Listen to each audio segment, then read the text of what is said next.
이제 좀 정리를 하겠습니다. 막시즘하고 어떻게 이제 연결이 되는지. 네, 저희가 포스트 막시즘이라고 했는데, 그러니까 영문으로 자꾸 찾으면 그냥 포스트 마르크시즘이라고 나와서 저희가 그냥 그 이야기를 했습니다. 결국은 다 똑같습니다.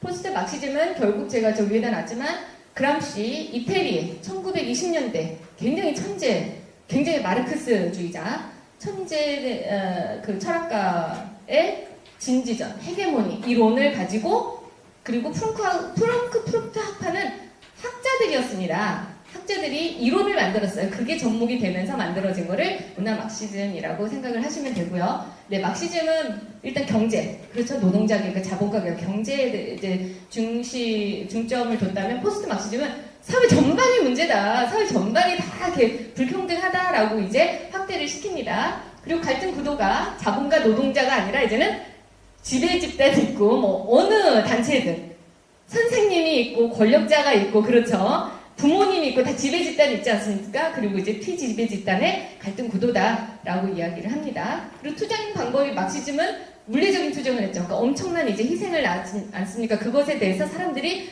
이거는 아니다라고 이제 털었는데 포스트 막시즘들은 역시 아니다라고 생각해서 이제는 정신, 그 이데올로기로 이제 들어가기로 합니다. 그러면서 이제 그람시가 무슨 얘기를 하냐면 이제 진지를 구축해야 된다라는 거죠. 이미 이 권력, 헤게모니라는 게 이미 권력이 있는데 권력 체계가 있는데 그것을 뒤집는 대항 헤게모니가 만들어져야 된다라는 거예요. 대항 헤게모니. 그러려면 20년 정도 동안 진지를 구축해야 되는데 그게 대충 한 세대를 본다고 합니다. 그래서 이제 언론이나 교육이나 문화나 예술이나 모든 분야에 들어가서 15년에서 30년 정도 진지를 구축을 하고 나서 때가 되면 이제 기동전을 이제 보이라고 하는 게 이제 문화 막시즘이지 않습니까? 그게 이제 그람시의 이론이었고요. 비판 이론은 프랑크푸르트 학파에서 이야기하는 이론인데 모든 사회 체제를 비판하는 거예요. 서구의 모든 전통, 교회, 뭐 무슨 질서, 가족, 무슨 가치관 다 비판하는 겁니다. 그러니까 그 비판을 하니까 그거에다가 대한 헤게모니가 만들어지는 거죠. 그렇죠. 그러면서 이제 어떻게 보면 그람시는 전략을 이제 제시를 한 거죠. 이론과 전략. 네. 이게 이제 문화 막시즘이라는 걸 아시고 그 한 분파가 이제 페미니즘입니다. 네, 페미니즘이 이제 그런 흐름 속에서 나왔다고 보시면 됩니다. 그래서 저는 이제 페미니즘은 막시즘에다가 치마 입힌 거다. 치마 입은 마르크시즘, 막시즘이다 하는데 홍지수 작가가 PC주의 거기 보니까 그분은 립스틱 바른 막시즘이라고 쓰셨더라고. 결국은 여튼 똑같은 겁니다. 막시즘에서 나왔다라는 거. 네, 페미니즘은 여성, 남성의 문제 아니겠습니까? 이 사회 구조는 뭐다? 가부장제다. 남성과 여성의 그 갈등 구도다. 근데 남성이 여성을 억압한다라는 거죠. 네, 그래서 변화는 결국은 여성이 권리를 결례를 위해서 투쟁을 해야 되는데 투쟁 방법이 어떻습니까? 저 밑에 이혼, 비혼, 이혼해라, 가정에서 벗어나라. 그리고 또 출산 거부해. 만약에 임신해서 그럼 낙태시켜. 그게 권리인 거예요. 그때부터 나온 게 이제 그래서 그때부터 이제 좀 이따 제가 보여드리겠지만 굉장히 이제 성적으로 문란에 의해서 그 당시 굉장히 많은 여성들이 가정에서 막 이렇게 벗어나기 시작을 합니다. 막 밖으로 뛰쳐나가기 시작하고 그리고 이제 성적 자유도 굉장히 그 당시 이제 억압에서 인간이 굉장히 저희가 굉장히 죄된 본성이 있지 않습니까? 해방이 되면 일단 도덕에서 벗어나고 싶은 거죠. 그런 걸 억압이라고 저희가 저희 안에 죄성이 그렇게 막 이렇게 이야기를 하는 것 같습니다. 거기에 반응을 하는 것 같아요. 이제 살 분위기가 되면은 저희 안에 죄된 본성이 그것에 반응을 하는 거죠. 그 코드에 반응을 하는 거죠. 네, 그래서 이렇게 되면 가부장제가 타파가 돼서 궁극적인 평등이 오지 않겠나라는 게 이제 여성주의 페미니즘의 이제 기본 키워드라고 주제라고 보시면 되고요. 한번 마르크스에서 페미니즘까지를 제가 한번 좀 일목요연하게 한번 봤습니다. 마르크스는 계급 이론을 만들었죠. 근데 프로이드는 성 이론을 만들었습니다. 근데 라이히는 와서 마르크스와 프로이드를 접목시켜서 성 정치를 이제 시작을 했습니다.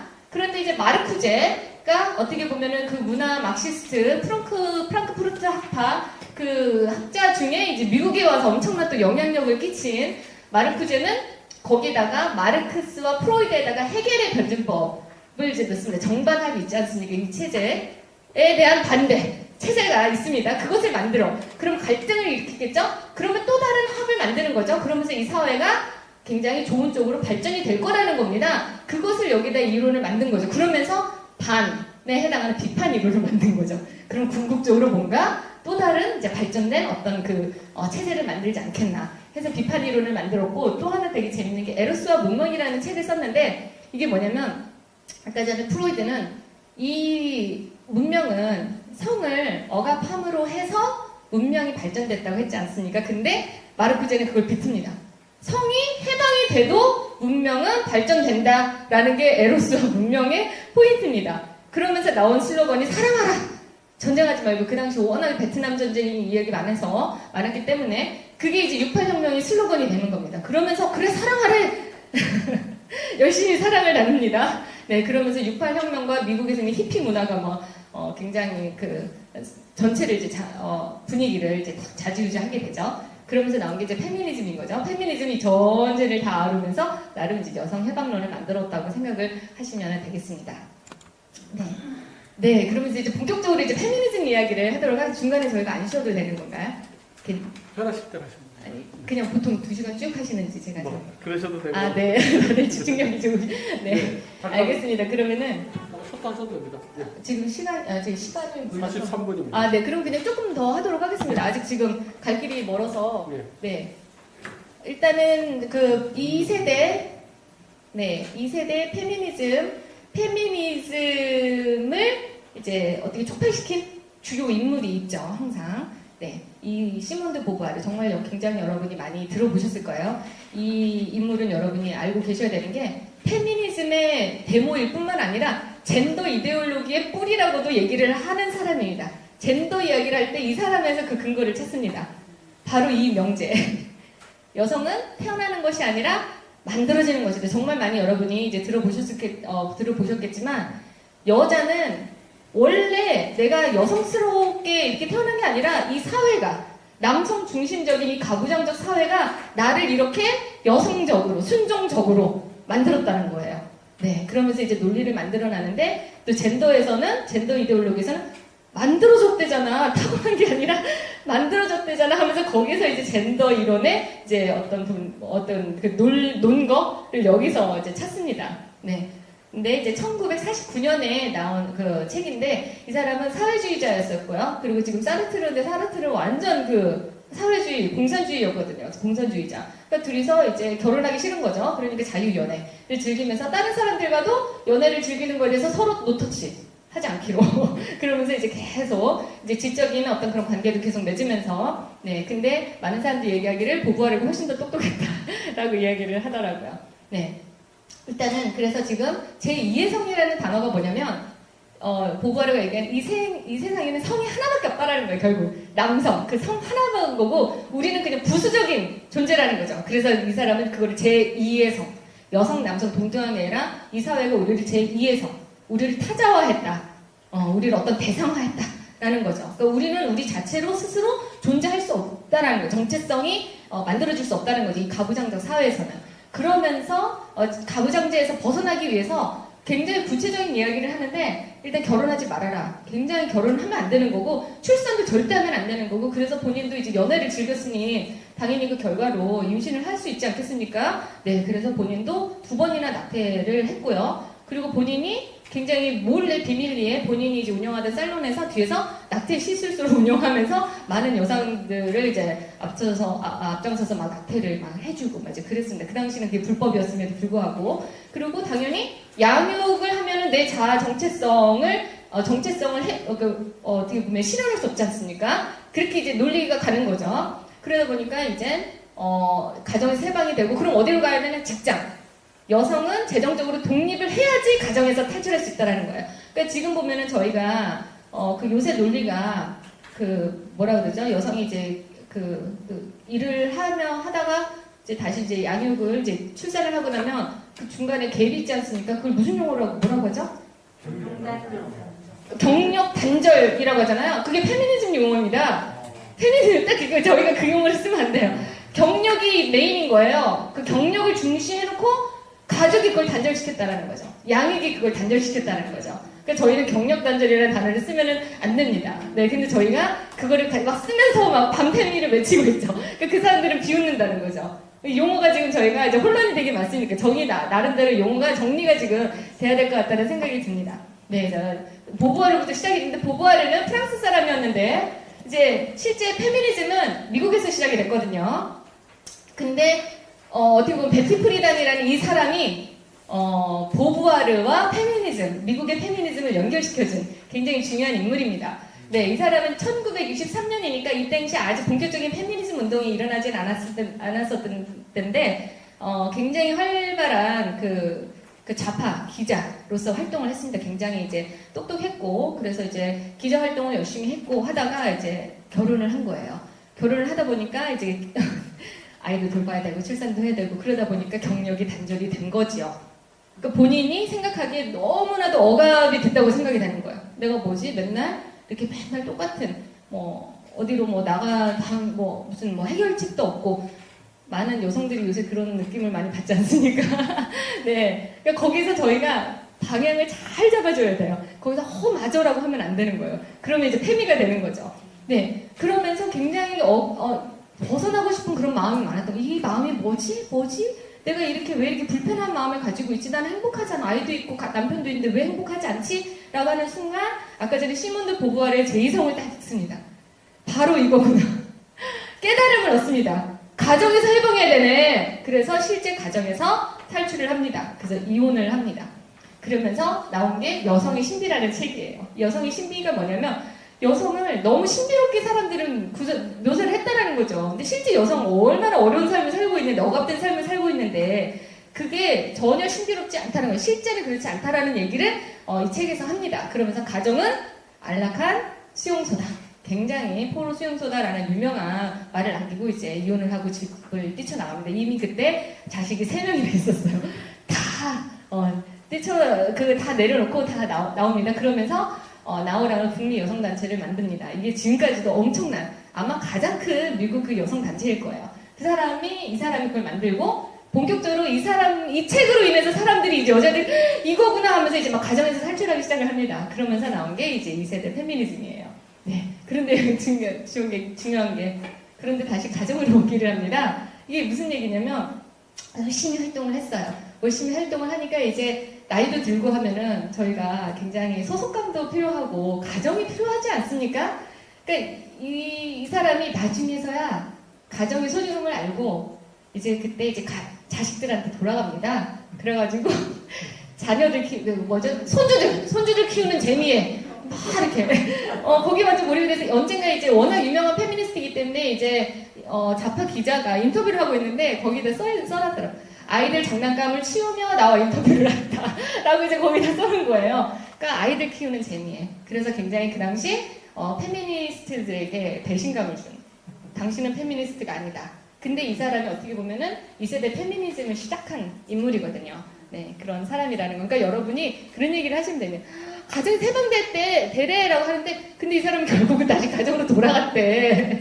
그런 얘기를 여러분이 이렇게 해주시면 되겠습니다. 그 다음에 두 번째 이 사람은 그냥 마르크스를 그대로 그 성내당 갔다가 이제 대입해서 만든 쓴 책입니다. 1968년에 딱 6.8 혁명이 일어났을 때인 거죠. 네, 이 사람이 남녀 관계는 계급 관계다. 그러니까 지금 마르크스 용어를 그대로 가지고 옵니다. 그러면서 이거를 정치화 시키는 거죠. 결국은 남녀의 사랑 자체도 계급 관계고 이것 자체가 굉장히 정치인 거다. 굉장히 권력욕, 남자가 여성에게 권력을 행사하고 정치인 거다. 라고 하면서 결국은 해방을 외치는데 타임 매거진에서 이 사람이야말로 여성의 마오쩌둥이다. 당시에 워낙 그 마오이즘, 중국의 공산혁명이 일어날 때인데 이 사람은 여성의 마오이즘이라고 할 정도로 마르크스와 이제 페미니즘을 이제 딱 이 사람들 이해를 하는 거죠. 그 당시. 네, 그런데 저는 실제 본인의 개인 삶은 굉장히 슬프죠. 굉장히 이제 조울증 그리고 굉장히 자살 시도를 여러 번 합니다. 그러니까 이렇게 페미니즘 활동을 하는 사람들 치고 끝이 행복한 사람이 없는 것 같아요. 그 다음 사람은 더 심합니다. 네. 아니, 사진도 제가 좀 이쁜 사진을 찾으려고 했는데, 아무래도 이쁜 사진이 없어. 네. 이 사람은 굉장히 극단적으로 갑니다. 임신은 야만적이래요. 임신은 하면 안 되는 거래요, 그것은. 그리고 이 사람은 어떻게 보면은, 그 당시 젠더라는 용어 자체가 없었는데, 여성의 궁극적인 목표는 남녀의 차별 차이 자체를 없애는, 성의 해체가 궁극적인 목적이다. 근데 그게 지금 90년대 넘어와가지고 저희가 젠더에서 얘기하는 거잖아요. 그것을 이 사람이 이미 그 전에 이야기를 다 했습니다. 그러니까 임신이 야만적인데 아이는 낳아야 되잖아요. 근데 내 몸 안에서 아이가 출산이 되면 안 되기 때문에 인공자궁을 만들어야 된다. 그러니까 지금은 아마 AI 뭐 그런 걸로 지금은 되지만 그 당시 굉장히 획기적인 그런 제안을 한 거죠. 그러면서 이제 공동체 양육, 본인들이 워낙 이제 이들은 이기적이기 때문에 권리만 외치지 책임을 얘기하는 사람은 아니기 때문에 양육도 본인이 싫은 거예요. 그러니까 국가가 양육을 해줘야 되고 공동체가 양육을 해줘야 된다라고 이제 외칩니다.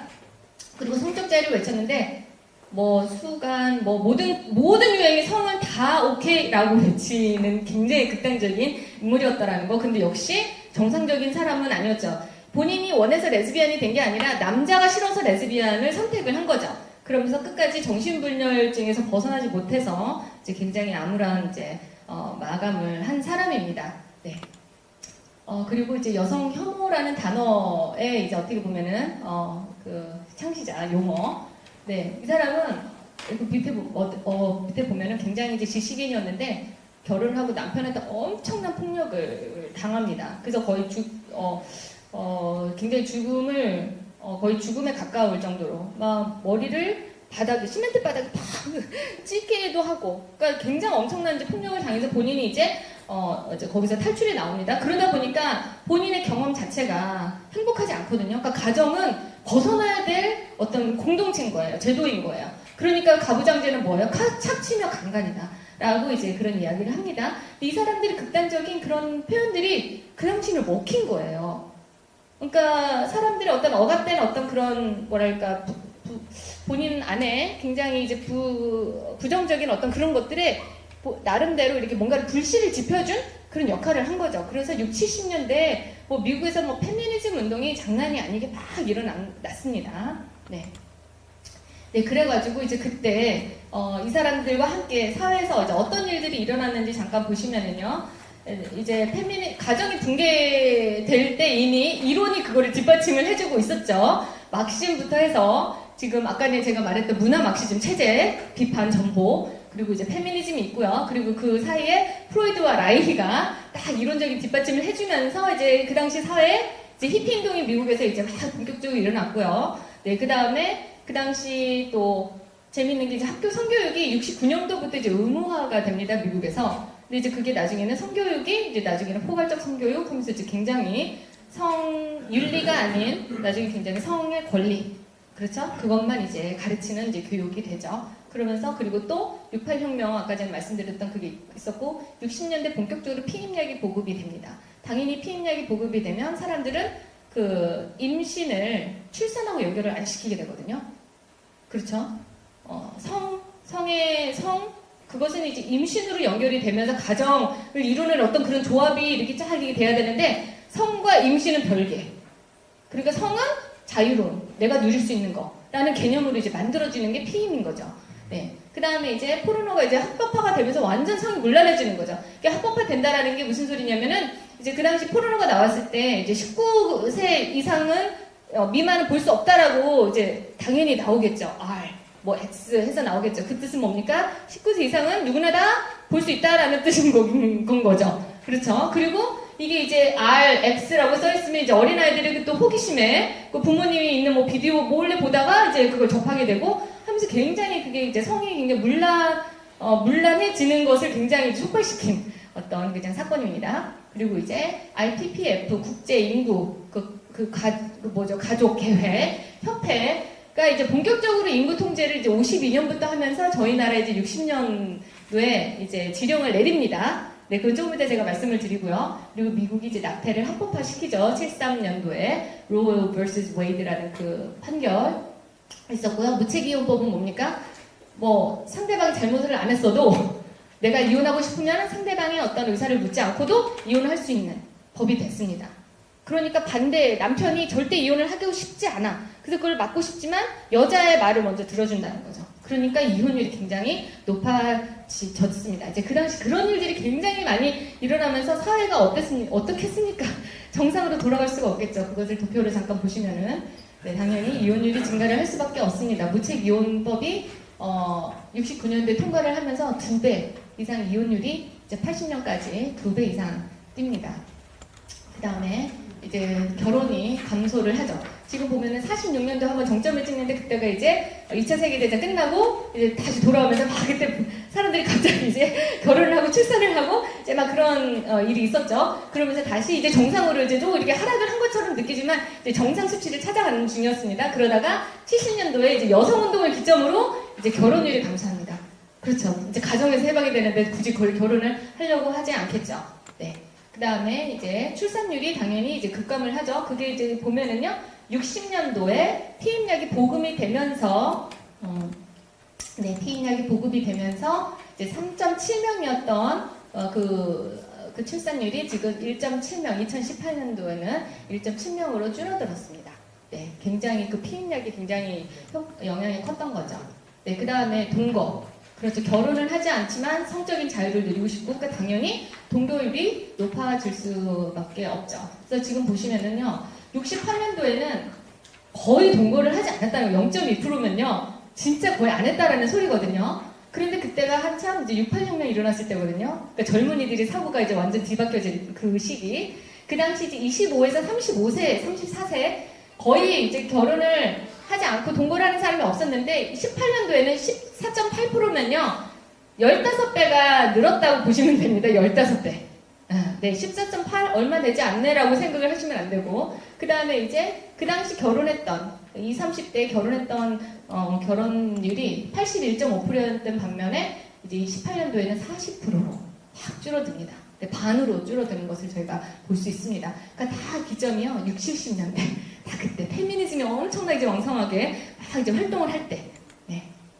그 다음에 당연히 동거를 하니 혼의 출산율이 높아질 수밖에 없습니다. 네, 그거는 저희가 충분히 이제 짐작을 할 수 있습니다. 60년대까지만 해도요 5% 미만이고 그 백인 같은 경우는 거의 없었던 거죠. 혼의 출산율이. 그러다가 이제 그게 60년대부터 이제 본격적으로 후반부터 급증하면서 흑인은 75.5%까지 했고요. 그냥 다 평균적으로 보면은 한 40.8%의 아이들이 혼의 출산으로나 사생아들이었다라는 거. 그래서 저희들이 이제 볼 수가 있습니다. 근데 당연히 미혼모의 급증과 함께 범죄율이 굉장히 높아집니다. 이제 지금 범죄율만 나오는데 다른 수치를 보면은 아이들의 우울증 그리고 자살률 그게 막 그 당시 굉장히 급증을 합니다.